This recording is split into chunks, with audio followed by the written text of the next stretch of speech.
আসসালামু আলাইকুম এভরিওয়ান। আজকে আরও একটি নতুন রেসিপি নিয়ে হাজির হয়ে গেলাম। পটলের রেসিপি। পটলের একঘেয়ে রেসিপি না খেয়ে ভিন্ন স্বাদে একবার এভাবে বানিয়ে দেখুন। খেতে স্বাদ হবে দুর্দান্ত, যে খাবে সেই আপনার রান্নার প্রশংসা করবে। তো চলুন রেসিপিটি শুরু করা যাক। আমি এখানে 5টি পটল ভালো করে ধুয়ে নিয়েছি। পটলগুলো এবার একটি পিলারের সাহায্যে ছিলে নিচ্ছি। আমি সম্পূর্ণটা ছিলব না, অর্ধেক করে ছিলে নিব। এবারে 2 সাইডটা কেটে ছুরির সাহায্যে পটলগুলোকে 2 টুকরো করে নিলাম। এরপর একটা চামচের সাহায্যে মাঝখানের বীজের অংশ বের করে নিচ্ছি। সেমভাবে সবগুলো পটলের বীজ বের করে নিয়েছি। দেখতেই পাচ্ছেন সবগুলো বের করে নিয়েছি। এবার একটা ছুরির সাহায্যে বীজগুলোকে ছোট ছোট করে কেটে নিলাম। এবার একটি বাটিতে পেঁয়াজ কুচি, মরিচ কুচি দিয়ে দিলাম। দিয়ে দিচ্ছি কেটে রাখা বীজগুলো। দিয়ে দিলাম পরিমাণ মতো লবণ, একটু হলুদ গুঁড়ো। এবারে এখানে একটি ডিম ভেঙে নিচ্ছি। সবগুলোকে খুব ভালো করে চামচের সাহায্যে ফেটিয়ে নিলাম। মিশানো হয়ে গেলে ডিমের মিশ্রণকে একপাশে রেখে দিচ্ছি। আর কেটে রাখা পটলগুলোতে আমি পরিমাণ মতো একটু লবণ, একটু হলুদ গুঁড়ো, একটু লাল মরিচের গুঁড়ো দিয়ে দিলাম। এবারে এগুলো হাতের সাহায্যে ভালো করে পটলের সাথে মিশিয়ে নিচ্ছি। এবারে পটলগুলোকে ভাজবো। দিয়ে দিয়েছি একটি কড়াইতে পর্যাপ্ত পরিমাণে তেল। দিয়ে তেলটা গরম হয়ে এলে পটলগুলো দিয়ে দিয়েছি। এবারে মেখে রাখা মিশ্রণগুলোকে চামচের সাহায্যে পটলগুলোর ভিতরে ঢুকিয়ে দিচ্ছি।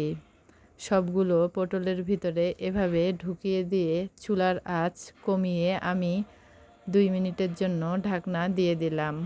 2 মিনিট পর ঢাকনা তুলে আমি এগুলোকে উল্টিয়ে দিব। বাড়িতে একবার হলেও পটলের এই রেসিপিটি তৈরি করে দেখবেন। একবার তৈরি করলে কিন্তু সবাই বারবার আপনাকে রিকোয়েস্ট করবে তৈরি করতে। আমার তো এই রেসিপিটি ভীষণ ভালো লাগে। সবগুলো উল্টিয়ে দিয়ে 2 পাশটা ভালো করে ভাজা হয়ে গেলে এবারে আমি পটলগুলো তুলে নিচ্ছি। পটলগুলো তুলে নেওয়ার পর আমি